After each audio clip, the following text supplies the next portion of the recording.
Graças a Deus. Saúde a igreja com a paz do Senhor Jesus. Amém. Quem tem a paz do Senhor Jesus, bate palmas e manda glória. Ele é digno, Ele vive, Ele reina. Aleluia, Ele vai voltar. Adore com as palmas. Envie e mande glórias a Deus e aleluias ao nome do Senhor. Engrandeça o Senhor nesta noite com palmas e aleluias. Louvado seja Deus, bendito é o nome do Senhor. Grande Deus, estamos reunidos e unidos pela fé em Jesus Cristo nesta noite de domingo. Amém. Nós também agradecemos a nossa irmã dirigente, a nossa irmã também que nos hospedou, nossa irmã é Maria, e a nossa dirigente também que nos receberam, né? Fez um almoço maravilhoso. Amém. Nós estamos cheios, tanto nos dois sentidos, fisicamente e espiritualmente. Amém. É bênção de Deus. Meus irmãos, nós abençoamos e somos abençoados. E a Bíblia é assim, é muito clara: amai uns aos outros, ajudai uns aos outros, perdoai uns aos outros, edificai uns aos outros, tudo uns aos outros, fé mútua. Amém? Eu me inspiro, me contagio com você e você comigo. Amém? Estamos juntos, né? Como diz a palavra da juventude, né? Estamos juntos. Então, meus irmãos, hoje é o culto especial, é a ceia do Senhor. Nós já oramos, já cantamos, evangelizamos, visitamos. E nós vamos pregar a palavra de Deus e depois ministrar a ceia do Senhor para os membros da igreja Pentecostal dos Amor, aqui de Emilianópolis. Amém? Grande Deus, mas eu quero começar com uma oração. Se coloque de pé, quem puder estar de pé, vamos orar ao Senhor. Grande Deus, todos começam dando glória, glória, glória a Deus, glória, glória, glória ao Pai, glória ao Filho, glória ao Espírito Santo de Deus. Senhor meu Deus, Senhor meu Pai, em nome do Senhor Jesus Cristo, muito obrigado, Senhor Pai, por esta rica oportunidade, por este privilégio de estar em Tua casa, em Tua presença, na Tua luz, no Teu amor, Senhor. Ó Deus Todo-Poderoso, eu Te agradeço pela presença de todos que aqui estão. Ó Deus poderoso, o Senhor que nos trouxe, o Senhor que nos atraiu, Senhor. A Tua palavra diz: como o Filho do Homem foi levantado da terra, todos atrairei após mim. E nós temos sido atraídos por Tua graça, por Tua prova de amor, Senhor, naquela cruz. Ó Deus Todo-Poderoso, Senhor, ninguém pode vir ao Senhor se o Pai não o trouxer, se o Pai não revelar o Filho ao coração desta pessoa. Ó Deus Todo-Poderoso, meu Pai, e aqueles que vierem até o Senhor, de maneira nenhuma o Senhor os lançará fora. Ó Deus poderoso, porque o Senhor não faz acepção de pessoas, mas o Senhor tem recebido, atendido a todos, meu Deus poderoso, que o buscam, que clamam, que invocam o nome do Senhor. Ó Pai, nesta noite, Senhor, tem misericórdia, ó Deus, de nós, ó Pai, perdoa os nossos pecados, meu Deus, derrama o Teu Espírito Santo, manifesta o Teu poder, Senhor. Ó meu Deus poderoso, arranca a enfermidade, arranca a doença, arranca qualquer dor, Senhor, deste corpo, deste coração. Ó Deus, em nome de Jesus Cristo, meu Pai poderoso, venha libertar, Senhor, de qualquer mal, Senhor. Liberta, transforma. Ó Deus, restaura este lar, esta casa, esta família. Meu Deus, em nome de Jesus, o Senhor é a única esperança, o Senhor é a luz, o Senhor é o escape, a saída, a solução, a cura. O Senhor é o grande eu sou, o Senhor é a salvação, o perdão, a vida. O Senhor, meu Deus poderoso, é quem nos socorre e nos ajuda. É o Senhor que é a nossa alegria, nossa paz, nossa felicidade. Sem o Senhor nada somos, nada podemos fazer. Para onde iremos nós? Para quem iremos nós? Só Tu tens as palavras de vida eterna. Ó, meu Deus, e nós temos crido que Tu és o Cristo, o ungido, o Messias, o enviado, o Rei dos Reis, o Senhor dos Senhores, o Deus dos deuses. Ó Deus Todo-Poderoso, e cremos que o Senhor vai voltar para nos buscar, para arrebatar a sua igreja. Ó Deus Todo-Poderoso, ó Deus glorioso, salva os perdidos, salva os pecadores e penitentes, existentes, Senhor. Salva, salva, salva, ó Deus, a alma. Ó Deus poderoso, Senhor, nós cremos, ó Pai, que o Senhor está aqui em nosso meio. Ó Deus, nós podemos sentir, meu Deus, a presença de Deus neste lugar. Ó Deus, nós entronizamos a Deus. Ele é o motivo de estarmos aqui. A nossa intenção é servir, agradar, adorar o Senhor em espírito e em verdade. Meu Deus, fala conosco através da Tua bendita palavra. Ela é a verdade absoluta, inerrante, infalível, suficiente. Ó Deus poderoso, é vida, é alimento para a alma. Ó Deus, fala, Espírito Santo de Deus, pois o Teu povo Te ouve. Ah, Senhor, abre o nosso entendimento para receber a palavra, para entender a mensagem e ser, meu Pai, abençoado em nome do Senhor Jesus. Grande Deus, pegue a sua Bíblia e abra em Mateus capítulo 22, que fala sobre a parábola das bodas. Grande Deus, este é o banquete da graça. O banquete da graça. O jantar da festa de casamento. Jesus, ele vai contar algumas parábolas para ilustrar o relacionamento de Israel na sua aliança com Deus e também da relação entre os gentios com Deus.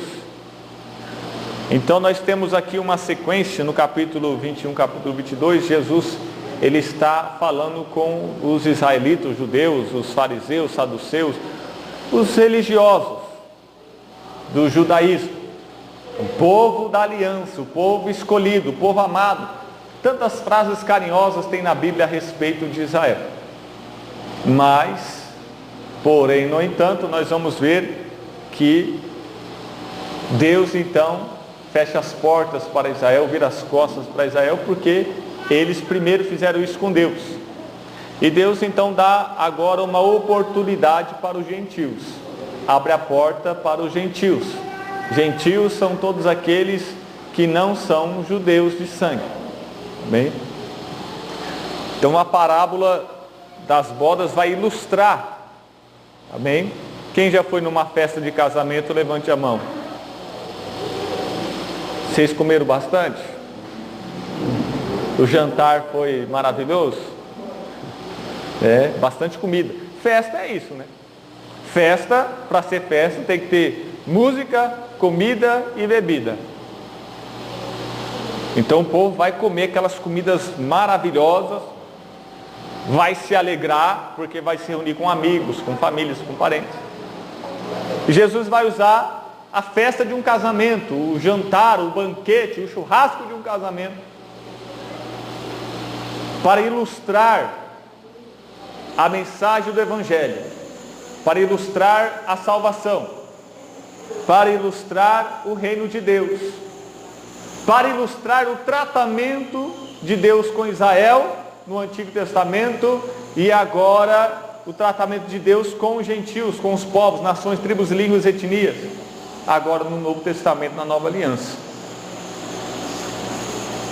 Então, é só substituir os personagens, né, pelos personagens verdadeiros. Bem, o dono, o pai, o dono da casa, da festa, é Deus. O seu filho, que vai se casar, é Jesus. Bem, e a noiva é o povo de Deus. Os convidados, os primeiros convidados, é o povo de Israel, a nação escolhida. E os demais convidados são todas as pessoas de todas as raças, de todos os tempos. Então, muito simples. Substitui os personagens da parábola pelos personagens verdadeiros. Ele vai, através dessa parábola das bodas, ilustrar para entendermos melhor. Quem está entendendo? Jesus usa de parábolas para ilustrar lições espirituais, princípios morais e espirituais, coisas do reino de Deus, dos céus. Mateus capítulo 22. Quem trouxe a sua Bíblia, quem puder estar de pé, quem não puder fique sentado, quem não sabe ler preste atenção. Diz assim: então Jesus, tomando a palavra, tornou a falar-lhes em parábolas, dizendo: o reino dos céus é semelhante a um certo rei que celebrou as bodas de seu filho. Quem que é esse rei? É o nosso Deus e Pai. Quem que é o filho do rei? Jesus. E as bodas é o que? É a festa, é o jantar, é o banquete. Bem? Versículo 3. Enviou seus servos a chamar os convidados. Quem são esses servos? São os profetas. É a lei de Moisés. É os profetas maiores e menores. São os reis que Deus levantou, os sacerdotes que Deus levantou, os principais que Deus levantou no Antigo Testamento. Quem são esses convidados? Israel.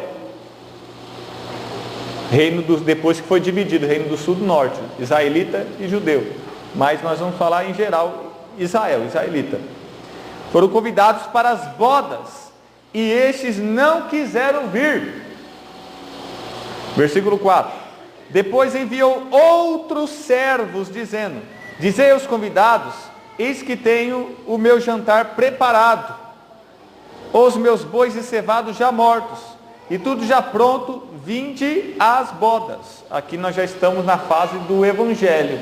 Jesus enviando, o próprio Jesus com os seus discípulos, com os seus apóstolos, que é a plenitude dos tempos. Tudo já está preparado, plenitude dos tempos. É os evangelhos, tempo de Jesus. Versículo 5. Porém, eles não fazendo caso, foram um para o seu campo e outro para o seu negócio. E os outros, apoderando-se dos servos, os ultrajaram e mataram. E o rei, tendo notícias disso, encolerizou-se e, enviando seus exércitos, destruiu aqueles homicidas e incendiou a sua cidade. Então disse aos servos: as bodas na verdade estão preparadas, mas os convidados não eram dignos. E depois as saídas dos caminhos e convidai para as bodas a todos os que encontrardes. E os servos, saindo pelos caminhos, ajuntaram todos quantos encontraram, tanto maus como bons. E a festa nupcial ficou cheia de convidados. E o rei, entrando para ver os convidados, viu ali um homem que não estava trajado com veste nupcial. E disse-lhe: amigo, como entraste aqui não tendo veste nupcial? E ele emudeceu. Disse então o rei aos servos: amarrai-o de pés e mãos, levai-o e lançai-o nas trevas exteriores. Ali haverá pranto e ranger de dentes, porque muitos são chamados, mas poucos escolhidos. Aleluia. Senhor meu Deus, aqui está a leitura, a exposição da tua bendita palavra. Fala com o teu povo, pois o teu povo te ouve, em nome de Jesus. Pode se assentar. Glória a Deus, aleluia. Grande Deus. Agora, meus irmãos, com essa introdução e essa leitura, ficou fácil de entender e compreender a mensagem nesta noite da Bíblia Sagrada, do Espírito Santo de Deus. Hoje é a ceia do Senhor, né? Ceia, jantar, é a mesma coisa, amém? A ceia, o jantar da festa de casamento, amém? Da festa da lua de mel, da festa de núpcias, o churrasco, né? Entre os amigos, familiares e convidados, para se alegrar, para comemorar esta bênção, né, do casamento. A Bíblia diz que Jesus Cristo é o noivo, é o esposo, e que a igreja é a sua noiva, é a sua esposa. Esta igreja é formada por todos os servos e servas de Deus que foram salvos, de todos os tempos, de todas as raças. Jesus disse: olha, eu vou ilustrar para vocês. Ele está falando com religiosos, com pessoas da religião judaica.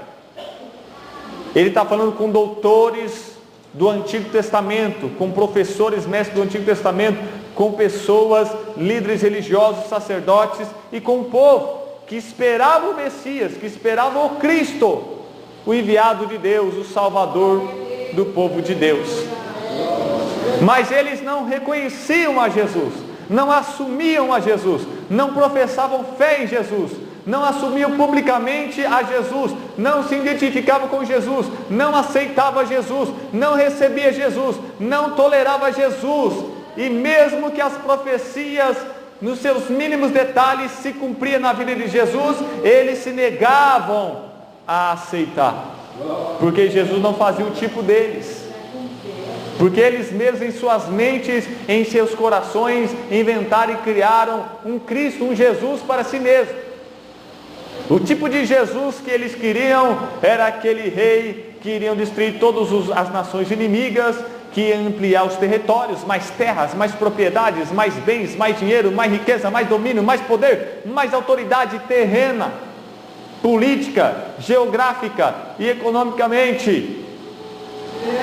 Mas Jesus deixou bem claro: o meu reino não é deste mundo, Pilatos, o meu reino é da verdade. Se o meu reino fosse deste mundo, lutariam meus discípulos, mas logo o meu reino não é deste mundo. Aleluia!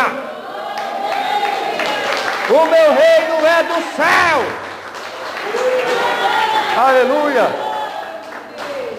Então eu vou esclarecer melhor para vocês, ó religiosos, ó judeus, vou explicar, vou tentar ilustrar através de uma parábola, que o reino dos céus é semelhante a um rei que fez uma festa em sua casa, mandou lá os cozinheiros, empregados a matar os animais, assar a carne, fazer pratos deliciosos, né, fazer vários sucos lá de várias frutas, colocar tudo na mesa, convidar os familiares, parentes e amigos, o povo da nação de Israel somente, que era o povo, a nação escolhida por Deus, especial de Deus, menina dos olhos de Deus, descendência dos patriarcas, Abraão, Isaque e Jacó, da aliança davídica, do rei Davi.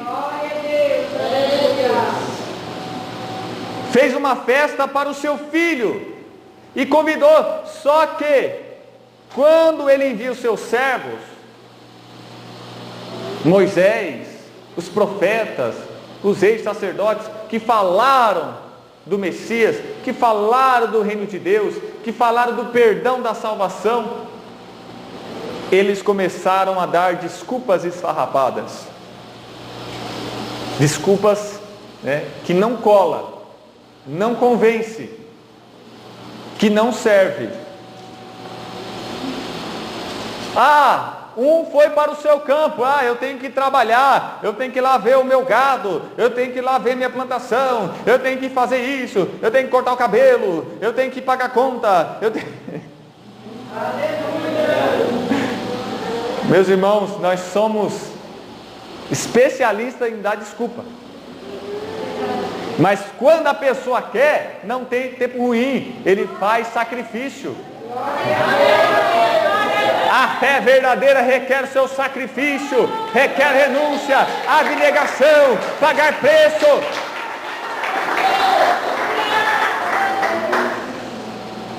Eu tenho uns negócios, eu tenho que ali fazer uns rolos, uns negócios, vender, comprar, trocar.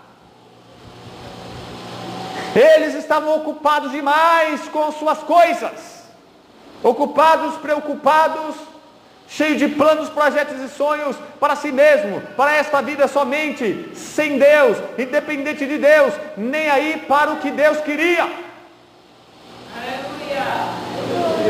Qual é o pecado de ir para o campo trabalhar? cuidar, né, do seu sítio, da sua fazenda, da sua chácara, lá dos legumes, das verduras, das frutas, do gado, da ovelha. Não há pecado nisso.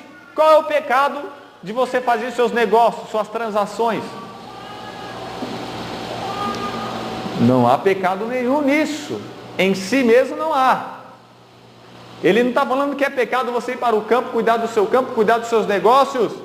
Não, essa não é a questão. É questão de que eles faziam isso sem Deus, sem querer saber de Deus, nem aí para Deus, com os olhos fechados para Deus, ouvidos tapados para Deus, coração endurecidos para Deus. Não querem saber de obedecer os mandamentos, não querem saber de adorar e servir a Deus, só querem saber das suas próprias coisas. E esse é o mal. Trabalhar não é pecado, estudar não é pecado, cuidar do gado, dos negócios não é pecado. O pecado é você não ter Deus na sua vida. O mal é você não ter Jesus no seu coração. A pior coisa não é você roubar. Eu não roubo, eu não mato, eu não fumo, não faço mal para ninguém. Mas se você não ama Jesus, se você não tem Jesus, meu Deus do céu, essa é a pior coisa. Você ser educadinho, moralzinho, bonzinho, sem Jesus, te torna pior ainda do aqueles que é mais desprezado pela sociedade.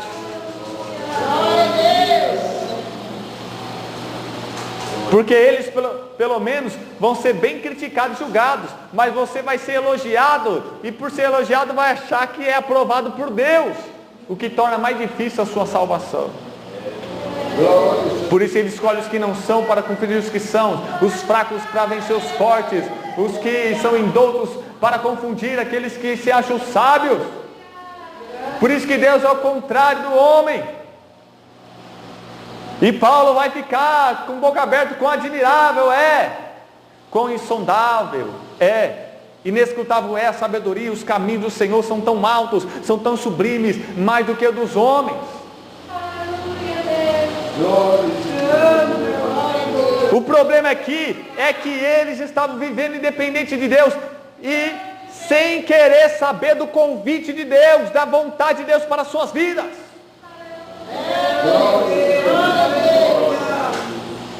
E a questão não é que eles não ouviram, é que não era do seu interesse.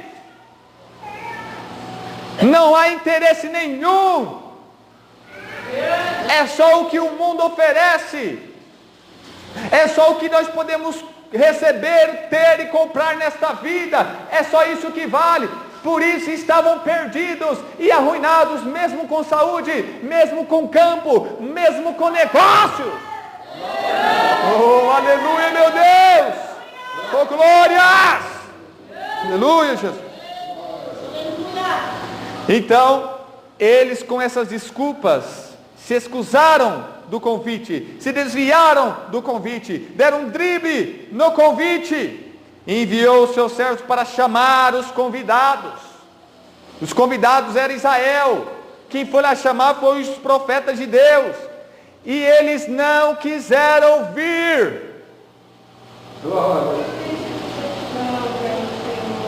Não quis, não aceitou, disseram não me interessa, não tenho vontade, não tenho desejo, aleluia, não me atrai, não vejo graça, não vejo cor, não vejo gosto, não quiseram ouvir, rejeitaram, se endureceram,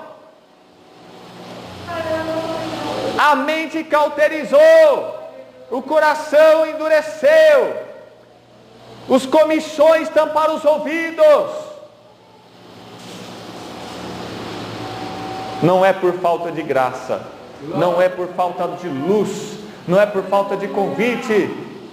Entenda, eles não quiseram ouvir. E eu digo, eu também um dia na minha vida, um tempo na minha vida, eu nem quis saber do Senhor. Vivendo como se Deus não existisse.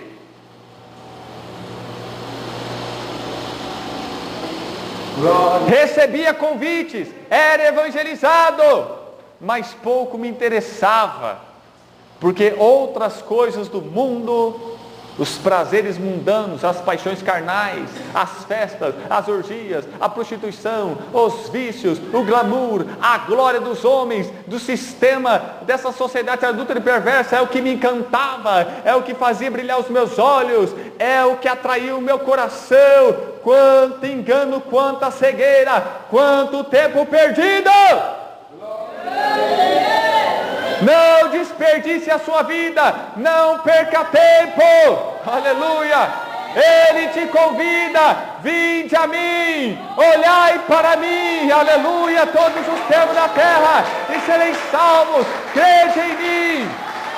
Buscai ao Senhor enquanto é tempo, enquanto se pode achar, invoque o seu nome, volte-se para Deus, abre o seu coração, Ele te chama, Ele te convida. Te chamei pelo teu nome.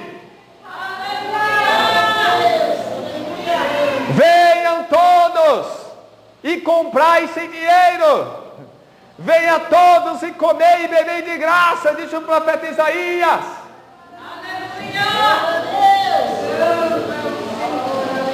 O verdadeiro ouro, a verdadeira riqueza, o presente da salvação, o milagre, a bênção, a dádiva da salvação que Deus oferece a você, oferta a você. Israel não quis, rejeitou, por isso até hoje sofrem, já sofreram demais ao longo da história. E se ainda há alguns, é pela misericórdia de Deus. Ele enviou os seus servos e disse: olha, está preparado, os animais já foram mortos, a carne já foi assada, a mesa já está posta, venham, sente-se e comam, bebam, coloquem no seu prato, coma tudo, sirva-se, tem graça, tem misericórdia, tem perdão, novo coração, nova vida, regeneração, libertação, coma, coma, coma os alimentos espirituais, coma, coma.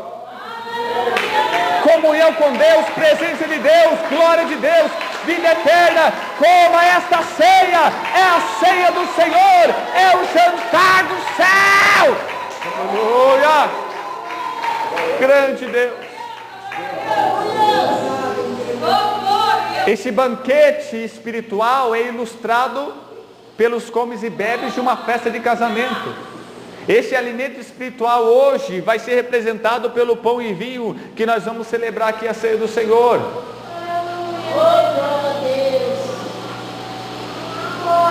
E não tem que pagar nada. Somos convidados. Não tem que comprar ingresso. Já está tudo preparado, você não tem que fazer nada, você não moveu uma mão, porque a salvação não é pelas obras, não é por aquilo que você é, ou o que você fez, ou promete fazer, porque ele disse, olha, isso aqui tudo, você não ajudou em nada, você não deu nem ingrediente, está tudo preparado. Você não ajudou em nada, não deu nem ingrediente, não pagou, não comprou, não deu dinheiro nenhum, porque tem que ser pela minha graça.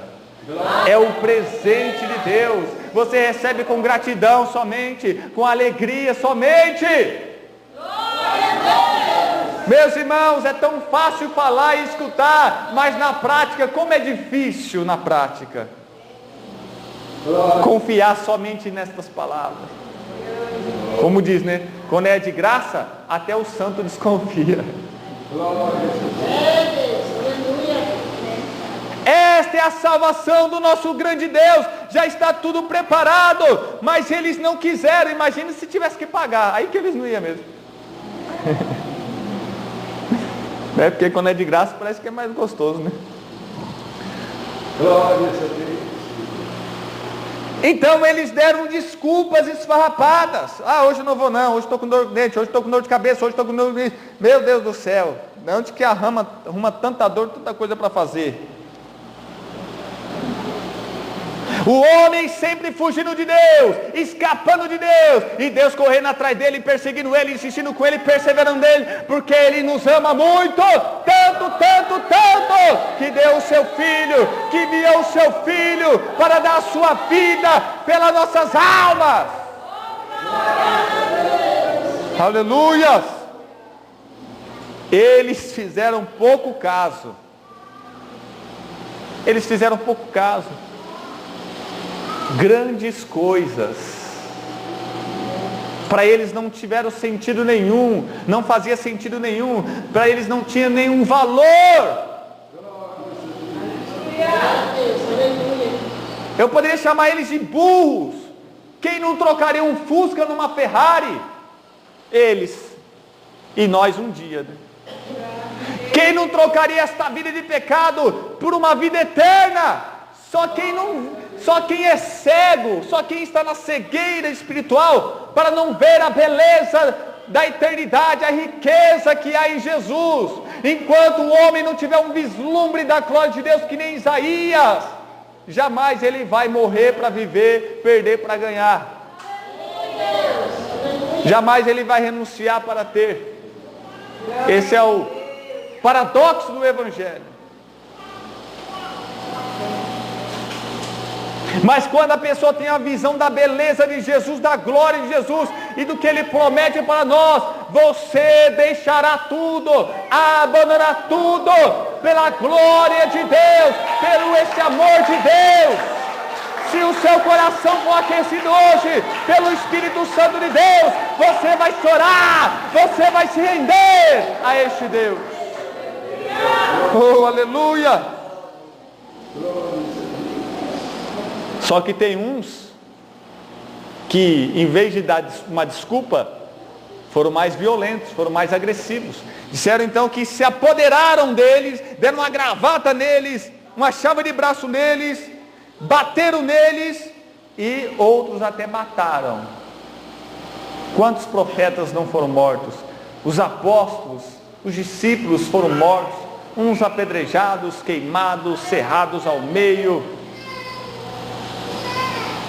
Uns respondem com mais violência, com mais ódio. E o pior de tudo, quem reagiu com mais ódio foi o próprio povo de Deus, os próprios religiosos. E depois, no Novo Testamento, o Estado, o Império Romano. Os dois inimigos de Deus, os dois principais inimigos de Deus, tirando Satanás, né? Satanás é, vamos supor, três, né? O inimigo Satanás, o inimigo religião e o inimigo Estado, governo. Quando eles são hostis à igreja do Senhor, ao povo de Deus, né? Porque tem uns governos, umas religiões que não são, ou por algum tempo eles não são agressivos e violentos. Tudo tem um tempo determinado para todas as coisas. E quando o rei ficou sabendo que mataram os seus servos, seus discípulos, seus apóstolos, ele se encheu de ira, de ódio, de raiva, de furor, se encolerizou-se. O rei justo, o rei santo, o rei todo-poderoso, então disse: eu vou fazer justiça, eu vou julgar, eu vou me vingar dos inimigos que mataram o meu povo, os meus servos, e até mesmo o próprio filho. Enviou o seu exército. E a história, livros de história, a Bíblia só mostra a profecia, a revelação, a promessa, mas a história comprova que lá para o ano 70 depois de Cristo, General Tito invadiu Jerusalém, Jerusalém foi destruída, foi queimada, o povo foi morto, alguns dispersos. Se cumpre a parábola. Eles deram desculpas, mataram alguns, Deus na sua ira enviou o Império Romano e acabou com Israel. E eles ficaram, os que sobreviveram ficaram, centenas de anos, este povo espalhado por vários países. Só no ano de 1945, 47 ou coisa assim, que a ONU fez o tratado lá e voltou a ser um Estado de Israel lá. Foi o que chamaram de diáspora, a dispersão do povo judeu. E ficaram séculos espalhados pelo mundo inteiro, porque foi o julgamento, a vingança, a justiça de Deus sobre um povo rebelde, teimoso, obstinado de coração.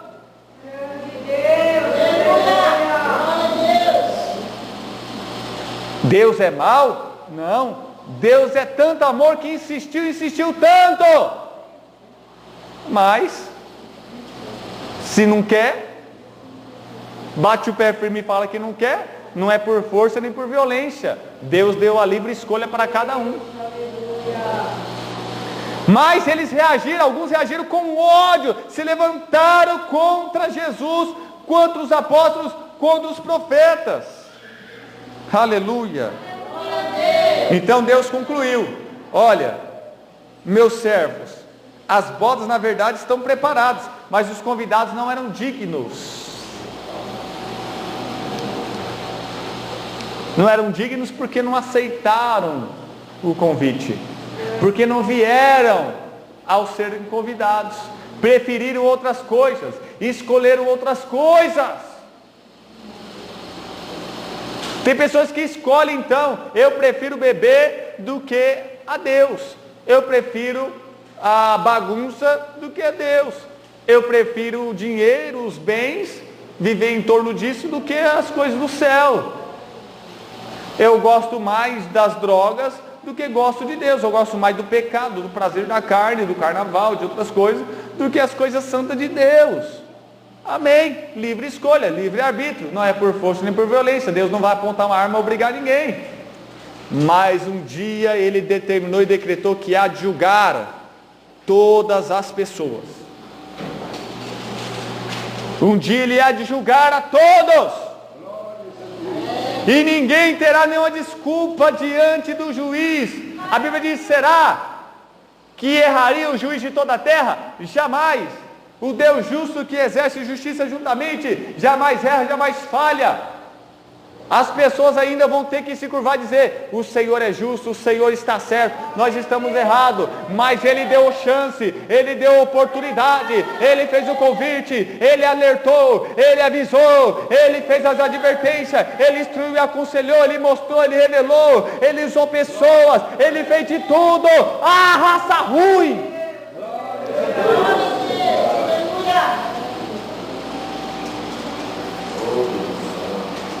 Jesus por muitas vezes reagia como aqueles dois homens no caminho de Emaús, homens tardos, lerdos para entender as coisas do Senhor. Até quando vou ter que suportá-los? E ele ali começa a explicar na paciência, explicar na esperança que eles vão compreender, vão entender.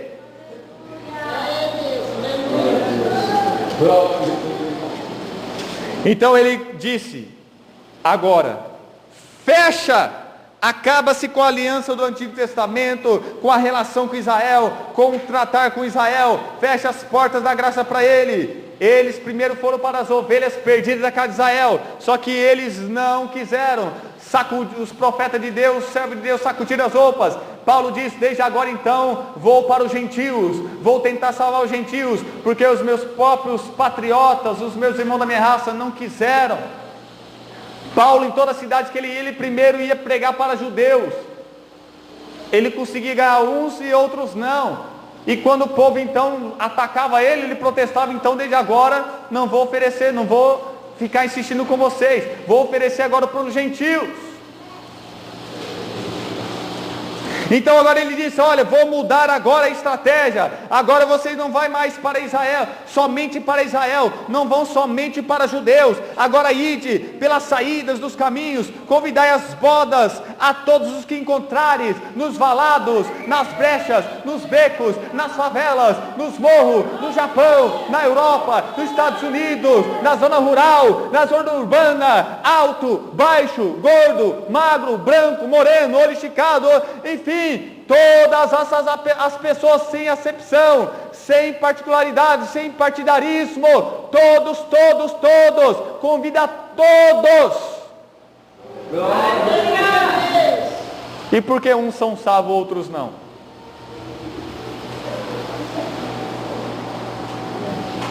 Não é porque todos são convidados que todos serão salvos. Uma coisa não tem nada a ver com a outra. Mas muitos de Israel não foram salvos porque não quiseram. Mas teve uns poucos que quiseram, porque todos são chamados para a salvação. Nós estamos falando de chamado para a salvação. Há dois chamados. O chamado da salvação, que é para todos, e o chamado para o ministério, que é para alguns. Aleluia! Mas o chamado, ele diz, muitos são chamados para a salvação. Israel foi, e depois foi para as outras nações. Poucos foram escolhidos, tanto de Israel, como dos Estados Unidos, como do Brasil, como da Argentina. Todos foram chamados, mas poucos de cada lugar, de cada raça foram escolhidos. Louvado seja Deus. Vão por todos os lugares, por todas as aldeias, de casa em casa, de pessoa em pessoa, da criança ao idoso, do rico ao pobre, do intelectual ao indouto. Todos precisam de salvação, até aqueles que você acha que não precisa. Ele tem um casamento lindo, uma família linda, uma formação, um emprego bom, uma casa bonita, então ele não precisa de Jesus. Engano seu. Todos necessitam, até aqueles que lhe parecem ter uma vida boa. Todos têm uma alma que precisa da graça, do perdão, do céu, da vida eterna, porque todos morrem um dia. E os servos foram, e todos os que encontraram, tanto os maus como os bons, foram convidados para a festa. E a festa ficou cheia.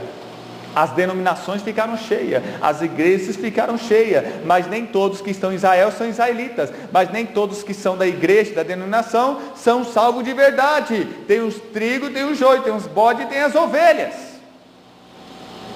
Tanto os maus como os bons estavam na festa, e a festa lotada, o salão lotado. Os servos trabalharam bastante, batizaram muitas pessoas, cadastraram muitas pessoas, fizeram muitos membros. Mas aí o rei vai lá e aparece na festa, e diz a palavra de Deus que ele foi ver os convidados. Naquela cultura eram dois avisos, dois convites. Eles mandavam um convite a longa data, e quando estivesse chegando perto, enviava outro convite. O anfitrião, então, tinha a responsabilidade de fornecer as vestes nupciais, os trajes. Festa de casamento, né? Fica aquela correria. Com qual vestido? Vamos lá alugar o vestido, vamos lá alugar o terno. Todo mundo tem que ir com roupa bonita, todo mundo bem produzido.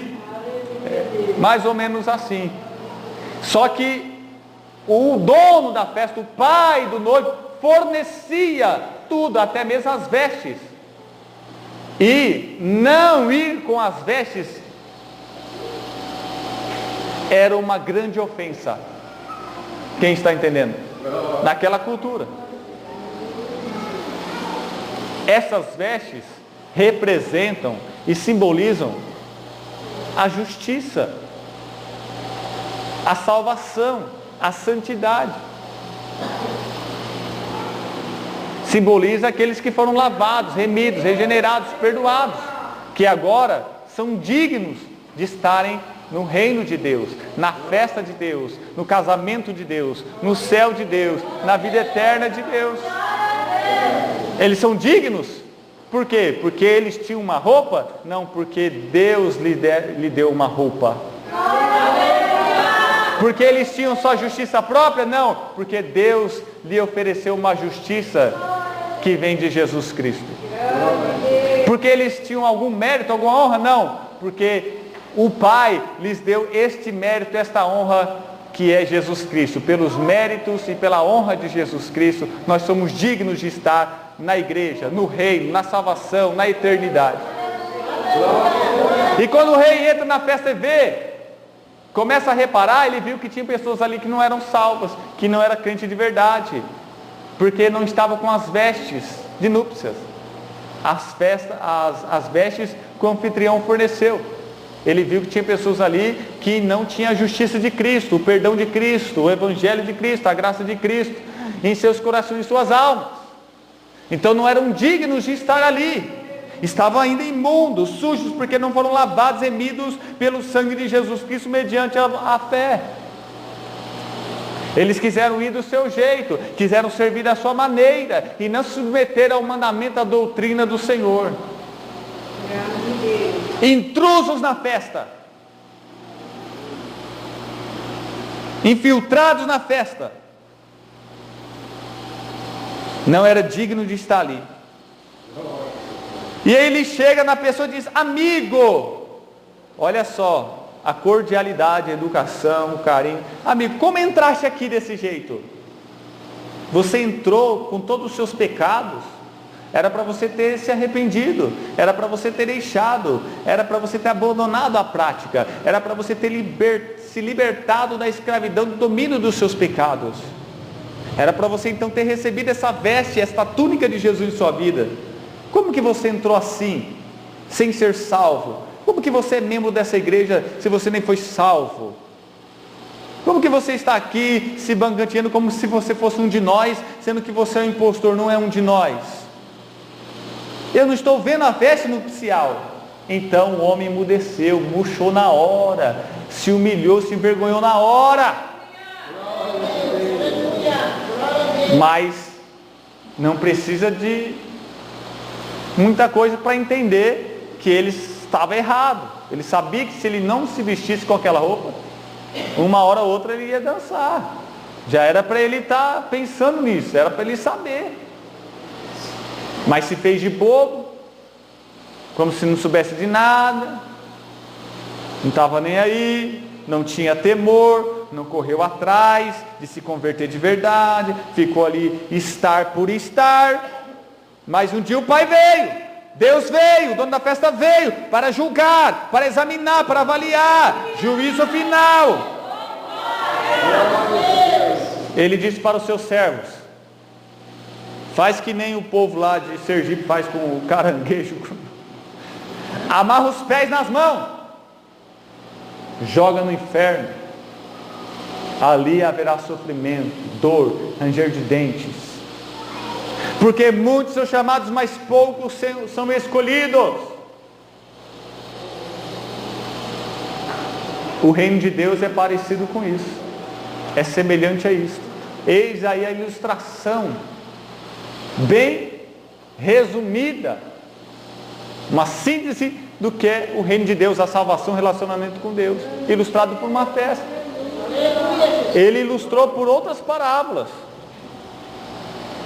Esta é a ceia do Senhor, o banquete de Deus. A alegria da salvação, a felicidade da salvação. Festa é alegria. A alegria só tem quem tem Jesus, quem tem salvação.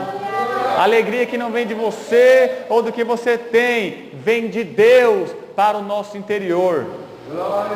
Porque nós fazemos parte desta aliança, deste reino. Nem só de pão viverá o homem, mas de toda a palavra que procede da boca de Deus. Assim como o pão ilustra o pão físico que nós se alimentamos, a palavra de Deus também é um pão espiritual que alimenta a nossa alma. Assim também, o jantar de uma festa de casamento, ele usou aqui para ilustrar o banquete espiritual. Deus, ele oferece para você nesta noite a graça dele, a misericórdia dele, o perdão dele, a restauração, a restituição, a libertação, a cura, o milagre. Para você, são os alimentos que Deus oferece hoje. O que você vai responder? Qual será a sua atitude?